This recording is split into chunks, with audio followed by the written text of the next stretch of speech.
pour célébrer le Christ dans notre cœur et pour suivre sa belle lumière qui nous émerveille tous les jours. On est là. Chers amis, bonjour, joie nouvelle de se retrouver sur les ondes de la 100.3. Il est 10h30 dans le studio de Christ Radio et nous sommes ensemble dans notre étude habituellement de l'Apocalypse. Cette semaine, nous sommes le 19 février 2020. Et nous continuons donc avec notre livre de l'Apocalypse. J'espère que chacun d'entre vous, vous ne ratez pas les émissions, parce que c'est vrai que quelque part, toutes ces émissions, les unes après les autres, nous permettent quand même d'entrer sérieusement dans ce livre de l'Apocalypse. Et depuis 2 jours et demi déjà que nous avons abordé l'Apocalypse, je suis sûr que certains d'entre vous commencent à avoir un désir de lire ce livre, et sont commencés à devenir amoureux de ce livre qu'est l'Apocalypse. Alors c'est un livre qui est vraiment très très beau. J'ai essayé d'écouter quelques commentaires des autres églises sur l'Apocalypse, mais c'est le livre vraiment le plus farfelu aussi, qui est interprété de la manière la plus bizarre. Alors je pense pas forcément que mon interprétation est bonne, c'est pour ça que je vous la donne, mais bon, c'est toujours... L'Apocalypse, je vous dis, c'est toujours un livre extraordinaire, parce que à chaque fois que tu le lis, tu découvres quelque chose de nouveau, et tu t'aperçois que tu comprends toujours rien. C'est extraordinaire, l'Apocalypse. Alors, je vous reprends les 7 premiers chapitres, parce qu'il faut que les 7 premiers chapitres, là, nous les maîtrisions et nous les possédions. Et comme la répétition est la mère de l'enseignement, eh bien, je vais me répéter encore en disant Apocalypse chapitre 1, vision du Christ en gloire. C'est la résurrection. L'Apocalypse commence par la résurrection. On a vu que les évangiles terminaient par la résurrection. Parce que l'important pour les évangiles, c'est de montrer que le Christ est ressuscité.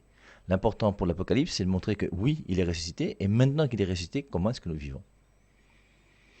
Au terme des évangiles, on montre que le Christ n'est pas un homme comme tout le monde, et qu'il est Dieu. 1 Corinthiens 15, 17, si le Christ n'est pas ressuscité, vaine est notre foi. Dans l'Apocalypse, on commence par la résurrection. On sait qu'il est Dieu, on sait qu'il est ressuscité, on sait qu'il est plus fort. Et maintenant qu'on sait tout ça, qu'est-ce qu'on fait ? Eh bien, on vit notre vie chrétienne. Et la grande lumière, alors, c'est quand même important, vous voyez, la grande lumière sur notre vie chrétienne, c'est que le Christ est ressuscité. C'est pour ça que le premier chapitre, c'est le Christ est ressuscité. Maintenant, nous fêtons Pâques une fois par an. Après le dimanche des rameaux, il y a la semaine sainte, on ne chante pas d'Alléluia, et puis dans la nuit, le feu, tout ça, la petite bougie, et on est content de célébrer l'Alléluia de la résurrection.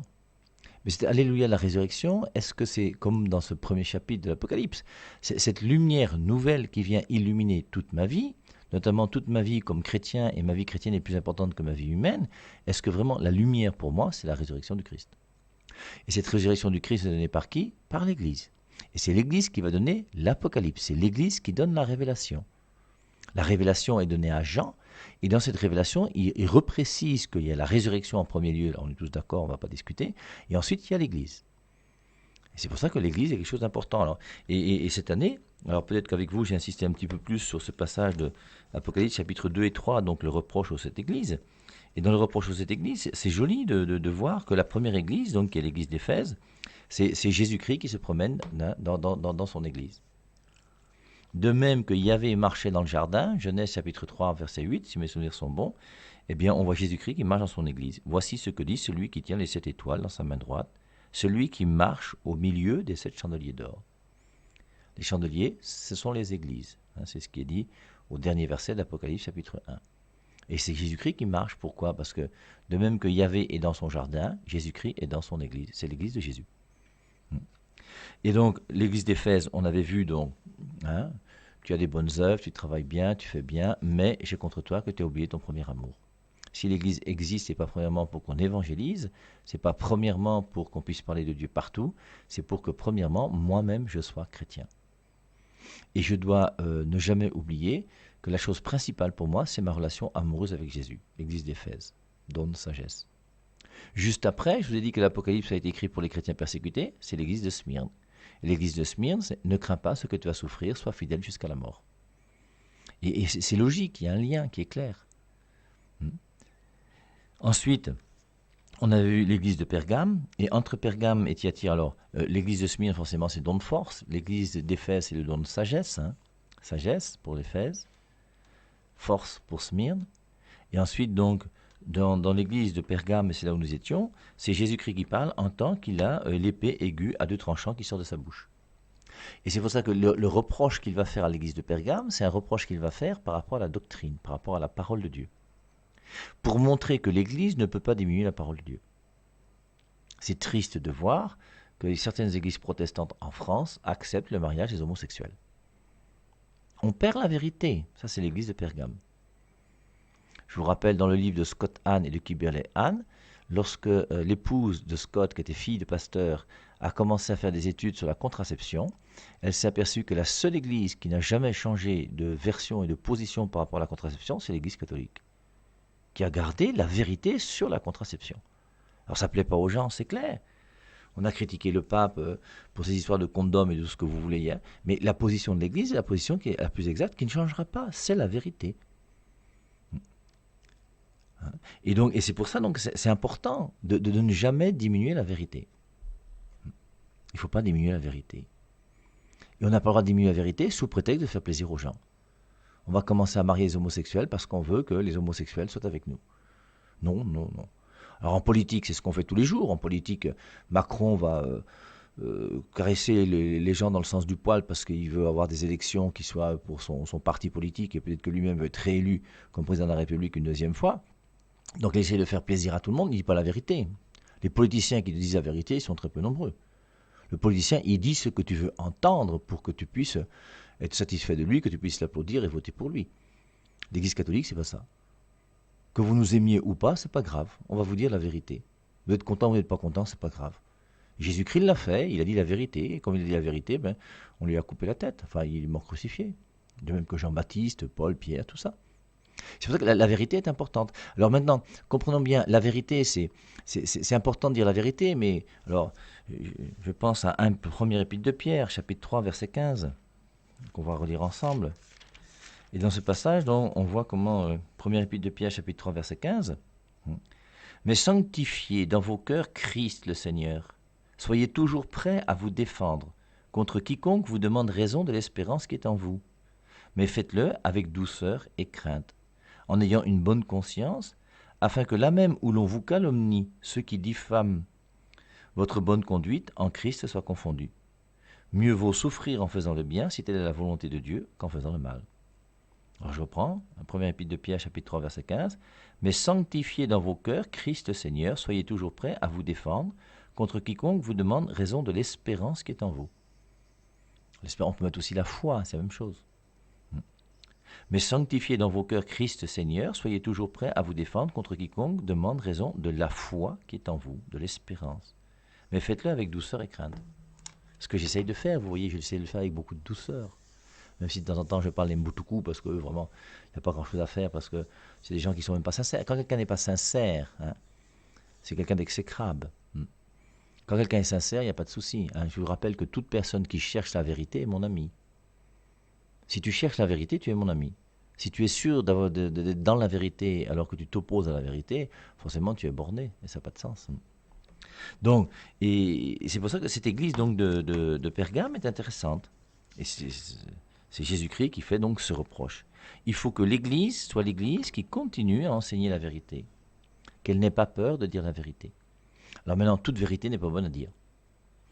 Là, on parle de la vérité par rapport à l'épée aiguë à deux tranchants. Par rapport à la parole de Dieu, nous avons le devoir de dire la parole de Dieu dans sa vérité. Jean 17, 17, consacre-les dans la vérité. Ta parole est vérité.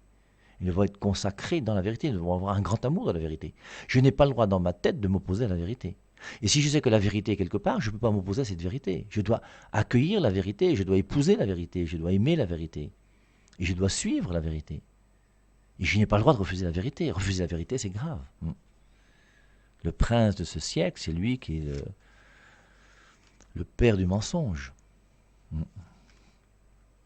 Alors donc l'église de Pergame, don de science, c'est le don de science, et c'est donc la vérité de la parole de Dieu qui doit être donnée. Et je n'ai pas le droit de diminuer la vérité de la parole de Dieu, même si ça peut blesser quelqu'un. J'essaie de le faire avec douceur, le mieux possible, mais je ne peux pas diminuer la vérité. Et l'église de Thyatire, alors c'est la même chose, sauf que c'est plus dans l'ordre de la vérité, mais c'est dans l'ordre du comportement pastoral. Je ne peux pas diminuer, j'ai envie de dire, c'est le don de piété, écrit à l'ange de l'église de Thyatire. Voici ce que dit le Fils de Dieu, celui qui a les yeux comme une flamme de feu et dont les pieds sont semblables à du bronze. Dieu ne peut pas nous regarder autrement qu'en nous aimant. Et il faut que nous puissions poser des gestes qui soient clairs et nets, qui soient conformes à ce qu'est notre état. Par exemple, je ne peux pas continuer à marcher avec un homme qui a sa petite à Soa. Tu manges la nourriture de son épouse, sans souci. Tu connais son épouse, que c'est ton ami, et tu connais aussi son deuxième bureau, et tu vas carrément manger un poisson braisé avec lui, ou au 50-50 avec lui et sa petite, ça ne te dérange pas. Ça, c'est un faux comportement. C'est un comportement qui n'est pas bon. Et c'est le comportement qui est dénoncé par l'église de Thyatire. Il faut que nous ayons une piété qui soit vraie. Alors je pense que dans cette fausse piété de l'église de Thyatire, il faut peut-être regarder tout ce qui est superstition chez nous. Alors moi j'ai rien contre tous ces gens qui embrassent les statues de la Vierge Marie, les chapelets, les petits bisous qu'on fait partout. J'étais en Terre Sainte il y a quelques jours, non? Et le groupe dans lequel j'étais se sont adonnés à des petits bisous un peu partout, de toutes choses. Bon, chacun fait comme il veut, chacun a sa dévotion. Mais il faut que je puisse avoir une dévotion qui soit vraie. Et ne pas croire que, par exemple, toutes ces prières qu'on nous dit régulièrement, non? On te dit que voici une prière qui t'a été envoyée, si tu l'envoies toi aussi à tout ton répertoire, tu vas voir avant 3 heures de temps, tu auras un bonheur. Tout ça, c'est des histoires, c'est la superstition, c'est de la magie, il y a quelque chose qui n'est pas juste. À chaque fois qu'on vous dit qu'il faut vous mettre dans un cercle ou allumer, il faut que pour que ta prière soit efficace, qu'il y ait une bougie ou deux bougies ou une bougie violette ou une bougie verte ou une bougie jaune. Tout ça, c'est du mensonge. C'est des fausses piétés, ça. La véritable piété, c'est une piété qui est conforme à ce que Dieu veut, dans lequel je m'abandonne à lui à travers une vie de prière qui soit simple. Il n'y a pas de compromission avec des choses bizarres. Hein, il y a beaucoup de choses comme ça qui sont bizarres. Non, je vous ai dit l'autre jour, c'est une personne qui m'a envoyé un numéro de téléphone en me disant si le numéro de téléphone là t'appelle, ne réponds pas parce que sinon tu vas mourir. Mais je vous assure, appelez-moi si vous voulez avec le numéro de téléphone là, je vais prendre et je vais répondre. Je ne veux pas empêcher de faire mon travail de prêtre et d'avoir quelqu'un qui vient me demander un conseil, quel que soit son numéro, même si c'est un numéro qui tue les gens. Moi, je suis sûr que ce numéro ne va pas me tuer, hein, ça c'est clair. Et je ne crois même pas d'ailleurs que ce numéro puisse tuer les gens. On ne tue pas les gens en donnant un coup de téléphone.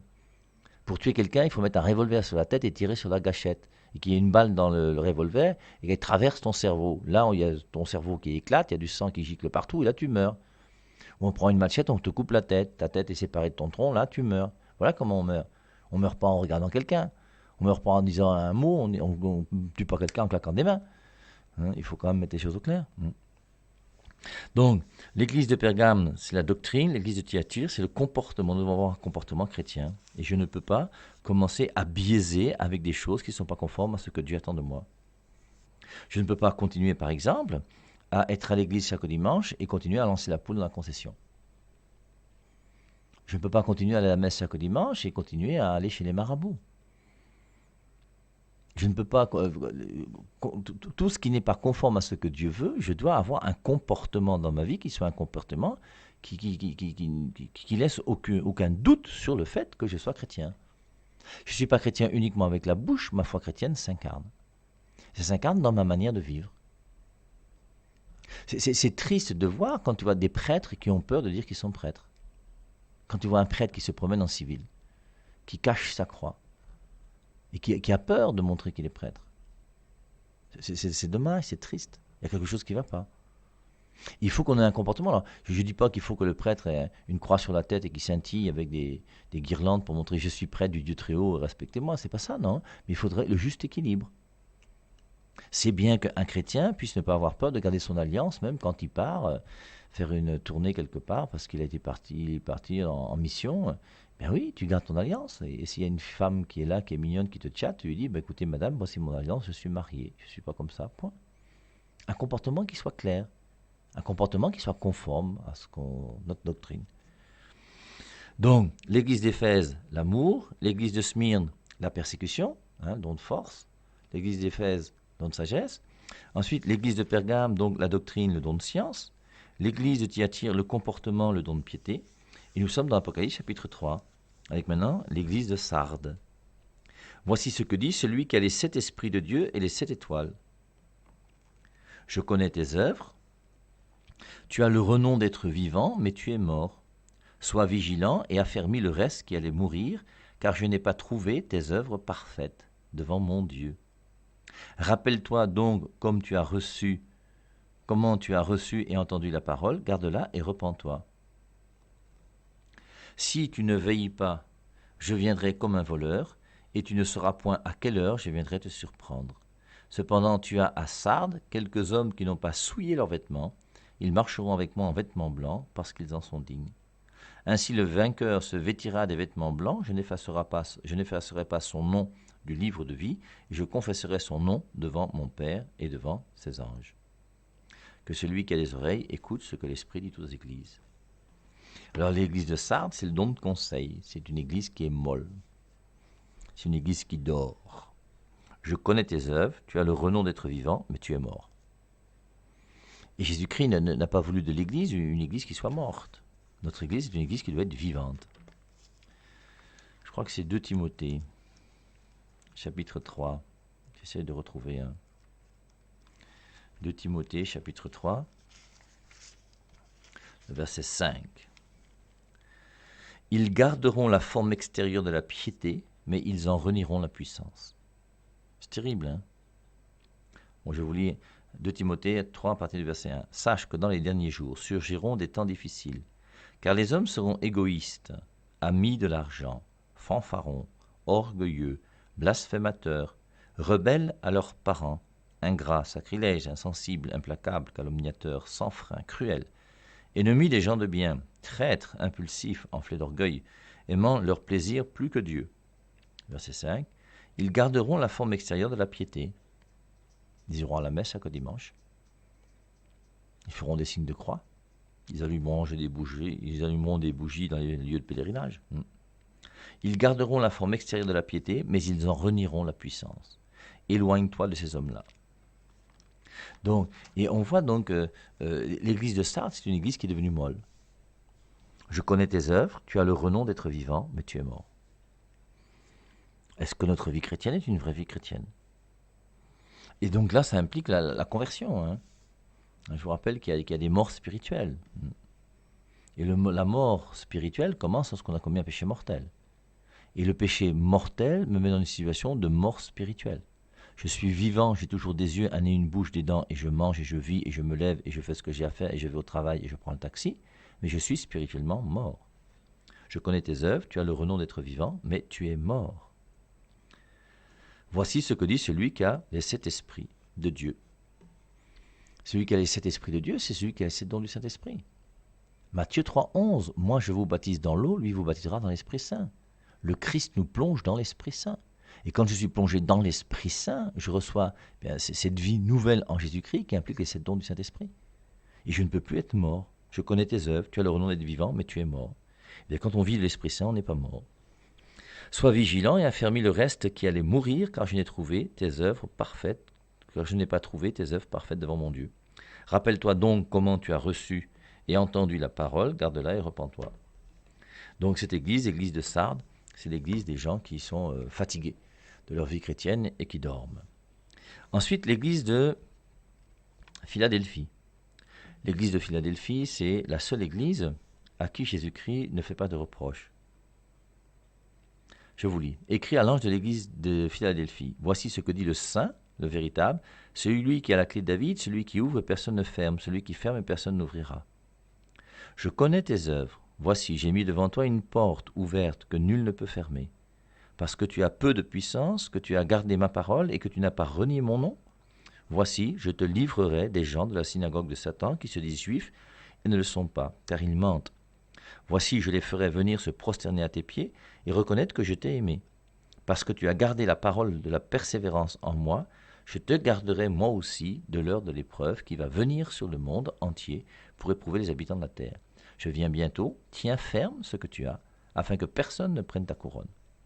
Du vainqueur, je ferai une colonne dans le temple de mon Dieu, et il n'en sortira plus. J'écrirai sur lui le nom de mon Dieu et celui de la ville de mon Dieu, la nouvelle Jérusalem qui descend du ciel d'auprès de mon Dieu, ainsi que mon nom nouveau. Que celui qui a des oreilles écoute ce que l'Esprit dit aux églises. Don d'intelligence.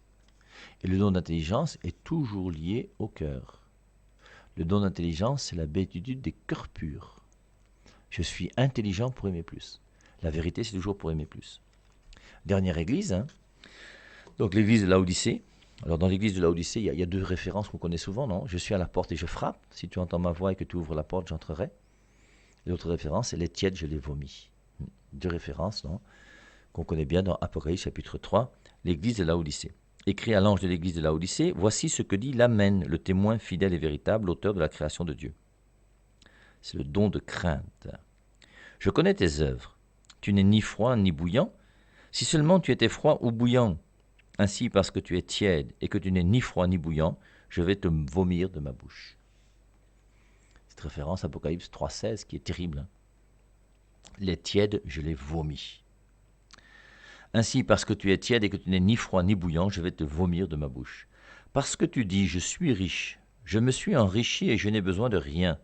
Et parce que tu ne sais pas que tu es malheureux, misérable, pauvre, aveugle et nu, je te conseille d'acheter chez moi de l'or, éprouvé par le feu, afin que tu deviennes riche, de la véritable richesse bien sûr, et des vêtements blancs, afin que tu sois vêtu et que la honte de ta nudité ne paraisse pas, et un collier pour oindre tes yeux afin que tu vois.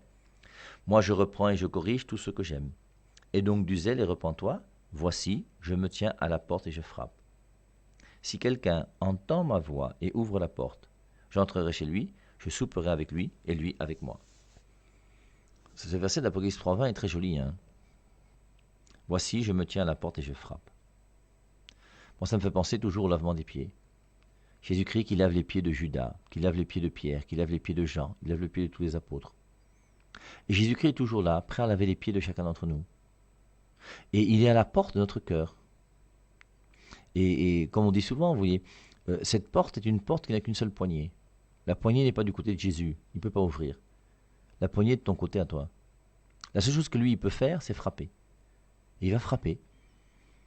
Et il y a des gens parmi nous qui entendent Jésus-Christ frapper à la porte de ton cœur. Ça fait déjà 1 an, ça fait déjà 2 ans, 5 ans, 10 ans. 10 ans que Dieu te dit, mon frère, moi je suis ton Dieu, je t'attends.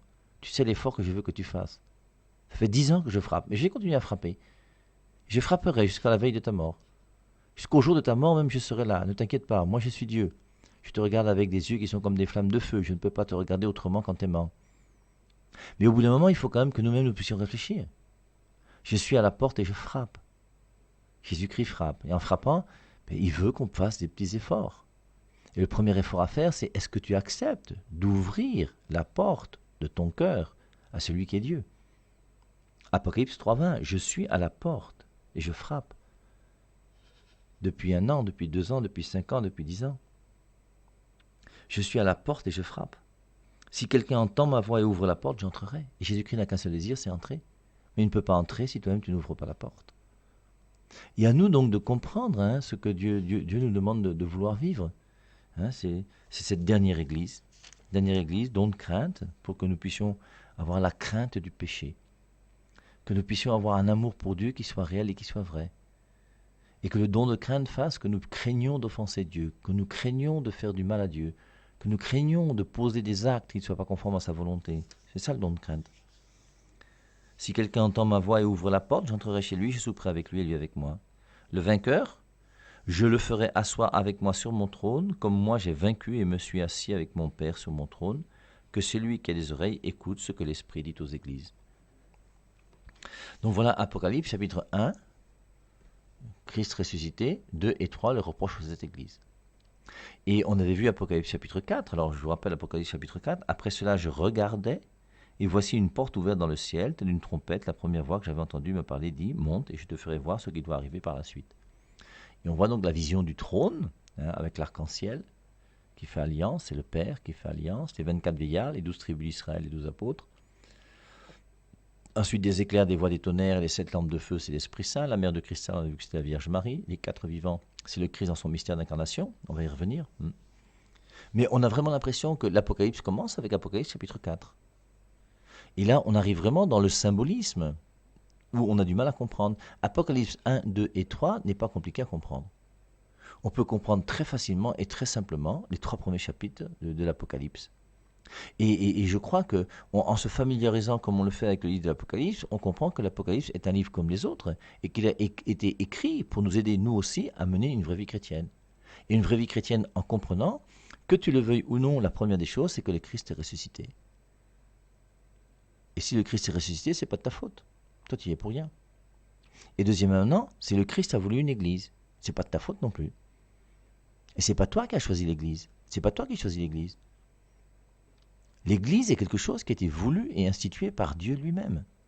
Et c'est Dieu qui a voulu l'église, c'est pas toi. Et tu ne peux pas, toi, choisir l'église que tu veux comme tu veux. Tu ne peux choisir qu'une seule église qui est celle qui appartient à Jésus-Christ. C'est pour ça que je vous rappelle Apocalypse chapitre 2, les pas de Dieu, les pas de Jésus-Christ, de cet homme qui est là au milieu des chandeliers. Et la seule église valable, c'est l'église que le Christ a voulu et qu'il a instituée. Et c'est dans cette église que je dois cheminer, que je dois travailler. La foi en Jésus-Christ implique la foi en son église. Je ne peux pas avoir la foi en Jésus-Christ et ne pas croire à l'église catholique, c'est impossible. Ce que disait Sainte Jeanne d'Arc. Quand on demandait à Jeanne d'Arc, la foi en l'église, elle dit que tout ça c'est la même chose. La foi en Dieu et la foi en l'église, c'est une seule et même foi. Elle a raison. Si tu crois en Jésus-Christ et que tu crois réellement en Jésus-Christ, alors tu crois. Qu'est-ce que ça veut dire pour toi croire en Jésus-Christ? Je vous rappelle, catéchisme de l'Église catholique, la foi c'est l'adhésion de l'homme à Dieu. Donc j'adhère à ce Jésus-Christ qui est venu. Maintenant Jésus-Christ, qu'est-ce qu'il me dit? Il me dit qu'il y a un lien particulier avec un personnage qui s'appelle Pierre, le premier des apôtres. Matthieu 16, 18, Pierre, tu es Pierre, c'est de Pierre, je bâtirai mon église. Et Jésus-Christ a voulu une église. Et il faut relire aujourd'hui, Éphésiens chapitre 5. Et dans Éphésiens chapitre 5, comprendre quand même, je ne sais pas comment est-ce qu'on peut comprendre ça autrement. Marie, aimez chacun votre femme, comme le Christ a aimé l'église. Et s'est livré lui-même pour elle. Jésus-Christ s'est livré pour son église. Pas pour l'église qui est née hier, pas pour celle qui va naître demain. Pour son église. Il y a une église qui est l'église de Jésus. Le mot église dans le Nouveau Testament, je crois, existe 2 fois. Dans Matthieu 16, 18 et dans Matthieu chapitre 18. Ecclésia. Pierre, tu es Pierre, c'est Pierre, je bâtirai mon église. Marie, aimez chacun votre femme comme le Christ a aimé l'église et s'est livré lui-même pour elle, afin de la sanctifier après l'avoir purifiée par l'eau et la parole, pour faire paraître devant lui cette église glorieuse, sans tache ni ride, ni rien de semblable, mais sainte et sans défaut. Et cette église, elle est sainte et sans défaut. C'est pour ça que ce n'est pas moi qui fais l'église. Il n'y a que Jésus-Christ qui peut reprendre son église. Et Jésus-Christ a rendu son église sainte et sans défaut. Quelle église? La sienne. Et aucun homme ne peut critiquer l'église du Christ. De même que je ne peux pas critiquer la parole de Dieu, je ne peux pas critiquer l'église que Jésus-Christ a instituée. Comment quelqu'un peut prendre la place de Jésus-Christ pour commencer à critiquer son église? Quand Jésus-Christ a institué l'Eucharistie, il a bien fait ou il a mal fait? Quand Jésus-Christ a donné sa parole à ses apôtres, il a bien fait ou il a mal fait? C'est évidemment qu'il a bien fait. Et Jésus-Christ a voulu cette église pour que cette église, justement, puisse nous donner la parole de Dieu. C'est pour ça que la révélation de Jésus-Christ, qui est l'Apocalypse, cet Apocalypse nous est donné comme étant la révélation de Jésus-Christ, et cette révélation va passer par qui? Bien, par l'Église. C'est pour ça qu'il y a d'abord la résurrection, puis l'Église. Et c'est l'Église qui nous donne aujourd'hui la révélation. Je vous rappelle que la plus grande hérésie, comme vous le savez aujourd'hui, parce que les gens de la 100.3 savent que je me répète souvent sur ce domaine-là, c'est que la plus grande hérésie qui existe sur la terre aujourd'hui, c'est de faire croire aux gens que la parole de Dieu se trouve dans la Bible. La parole de Dieu ne se trouve pas dans la Bible, la parole de Dieu se trouve dans l'Église. Et le Christ a voulu une Église pour que sa parole soit donnée. C'est pour ça qu'il y a le Christ ressuscité, après le reproche de cette Église, et maintenant on rentre dans la révélation, parce que la révélation implique l'appartenance à l'Église. Et en fonction de l'Église dans laquelle je suis, j'ai une révélation qui est différente. Or la révélation de Jésus-Christ se trouve dans son Église à lui, et pas dans les autres Églises. Alors, on avait vu Apocalypse chapitre 4, le trône. Alors sur le trône, on avait vu que c'était le Père. Il suffit de lire Apocalypse 5 pour le comprendre. Alors Dieu le Père qui est assis sur le trône, arc-en-ciel, il fait alliance. Il fait alliance avec qui? Mais il fait alliance avec les 24 vieillards. On avait vu qu'il y avait 2 religions révélées sur la terre, la religion juive et la religion chrétienne, c'est tout. Dieu a parlé à Abraham, Dieu a parlé en Jésus-Christ. Voici la révélation de Dieu aux hommes, le peuple d'Israël et le peuple des chrétiens. Et c'est pour ça donc le Père, arc-en-ciel, l'arc-en-ciel c'est Genèse chapitre 6, avec le déluge, donc le Père fait alliance avec les 24 vieillards, les 12 tribus d'Israël, les 12 apôtres. Et puis ensuite, du trône sortent des éclairs, des voix, des tonnerres, et devant le trône brûle cette lampe ardente de feu, c'est l'Esprit Saint. L'Esprit Saint avec ses deux modalités. Des éclairs, des voix, les tonnerres, c'est un temps qui dirige l'Église. Matthieu 28, 20, je suis avec vous chaque jour jusqu'à la fin du monde, dit Jésus. Et Jésus-Christ dans son Église, depuis qu'il a fondé son Église jusqu'à aujourd'hui, et jusqu'au jour où il va revenir dans sa gloire. C'est son Église et il est là, avec elle, tous les jours. Et puis, les 7 esprits, c'est l'Esprit Saint en tant qu'il se donne aux hommes. Les 7 dons du Saint-Esprit qui sont donnés aux hommes pour nous permettre de mener une vie chrétienne, spirituelle. Ensuite, on avait vu la mer de cristal, et après la mer de cristal, c'est dans le trône et autour du trône. Dans le trône, c'est Dieu, autour du trône, c'est l'homme. On a vu qu'il y a le Père qui est sur le trône, l'Esprit Saint qui est présent à travers les éclairs, les voix, les tonnerres et cet esprit. Celui qui manque, c'est Jésus. Et Jésus-Christ arrive après la mer de cristal, au milieu du trône et tout autour du trône. Donc dans le trône, c'est Dieu, et autour du trône, c'est l'homme. Celui qui est Dieu et homme, c'est bien Jésus. Et Jésus-Christ apparaît sous ces 4 dimensions, les 4 vivants qui sont là, comme on l'avait déjà vu, et comme on le reverra sans doute ce soir lorsqu'il sera 17h. Parce que j'en ai là.